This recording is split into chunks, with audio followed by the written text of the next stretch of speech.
Kesaksian Akhir Abad, karya W.S. Rendra.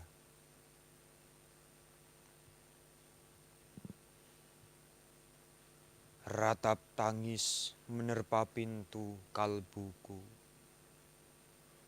Bau anyir darah mengganggu tidur malamku.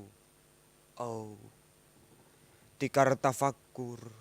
Oh, bau sungai Tohor yang kotor. Bagaimana aku akan bisa membaca keadaan ini? Di atas atap kesepian nalar pikiran yang digalaukan oleh lampu-lampu kota yang bertengkar dengan malam, aku menyerukan namamu. Wahai para leluhur Nusantara. Oh Sanjaya, leluhur dari kebudayaan tanah. Oh Purnawarman, leluhur dari kebudayaan air.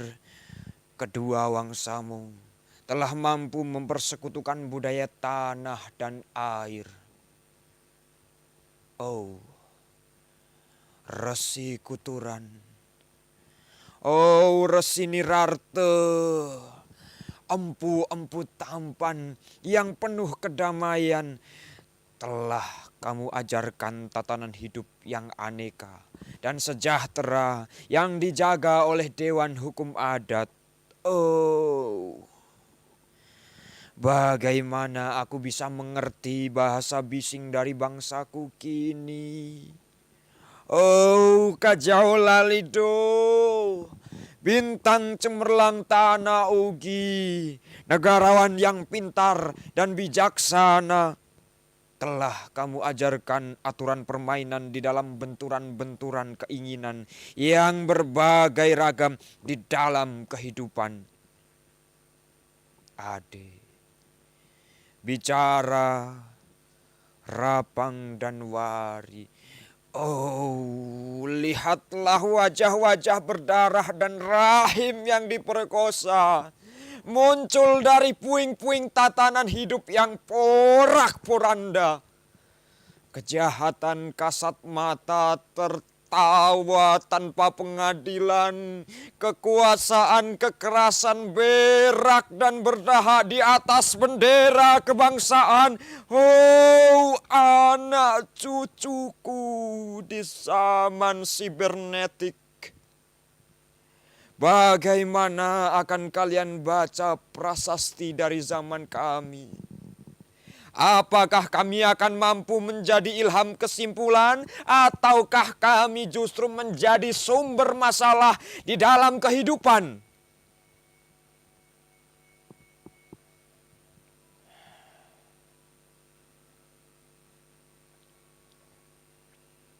Dengan puisi ini aku bersaksi bahwa rakyat Indonesia belum merdeka.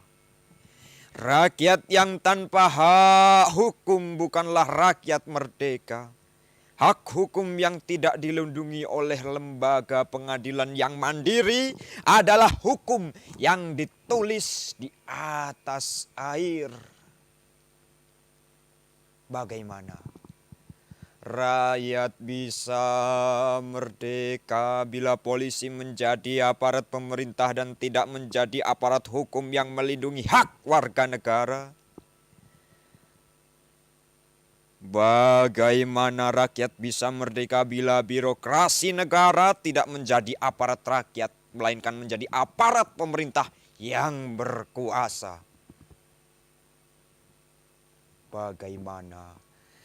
Bagaimana rakyat bisa merdeka bila hak pilih mereka dipasung, tidak boleh memilih secara langsung wakil-wakil mereka di Dewan Perwakilan, dan juga tidak boleh memilih secara langsung camat mereka, bupati, wali kota, gubernur, dan presiden mereka?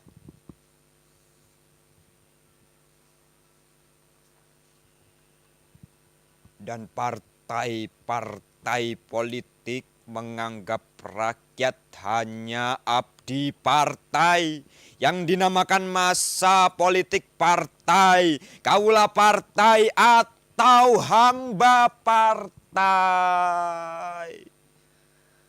Bagaimana rakyat bisa merdeka bila pemerintah melecehkan perdagangan antar daerah dan mengembangkan merkantilisme dendels sehingga rela menekan kesejahteraan buruh, petani, nelayan, guru, dan serdadu berpangkat rendah.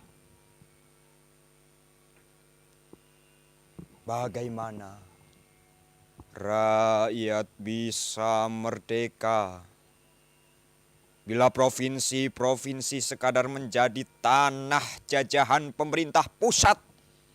Tidak boleh mengatur ekonominya sendiri, tatanan hidupnya sendiri, dan juga keamanannya sendiri. Ayam, serigala, macan, ataupun gajah, semuanya peka pada wilayahnya. Setiap orang juga ingin berdaulat di dalam rumah tangganya. Setiap penduduk ingin berdaulat di dalam kampungnya. Dan kehidupan berbangsa tidak perlu merusak daulat kedaerahan. Hasrat berbangsa adalah naluri rakyat untuk menjalin ikatan daya cipta antar suku yang penuh keanekaan kehidupan dan memaklumkan wilayah pergaulan yang lebih luas untuk merdeka bersama.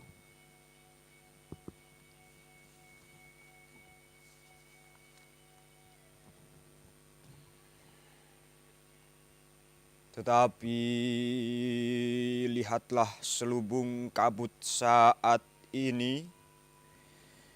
Penjajahan tatanan uang, penjajahan modal, penjajahan kekerasan senjata, dan penjajahan oleh partai-partai politik masih merajalela di dalam negara.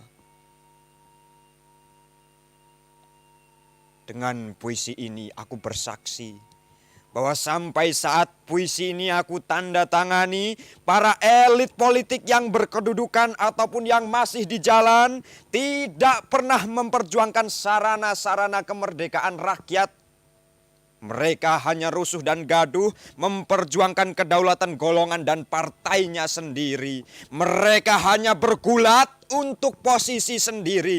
Mereka tidak peduli kepada posisi rakyat, tidak peduli pada posisi hukum, posisi polisi ataupun posisi birokrasi. Dengan picik mereka akan mendaur ulang malapetaka bangsa dan negara yang telah terjadi. Oh Indonesia, Indonesia, negara yang kehilangan makna. Rakyat sudah dirusak asas tatanan hidupnya. Berarti sudah dirusak dasar peradabannya. Dan akibatnya dirusak pula kemanusiaannya. Maka sekarang negara tinggal menjadi peta. Itu pun peta yang lusuh dan hampir sobek pula.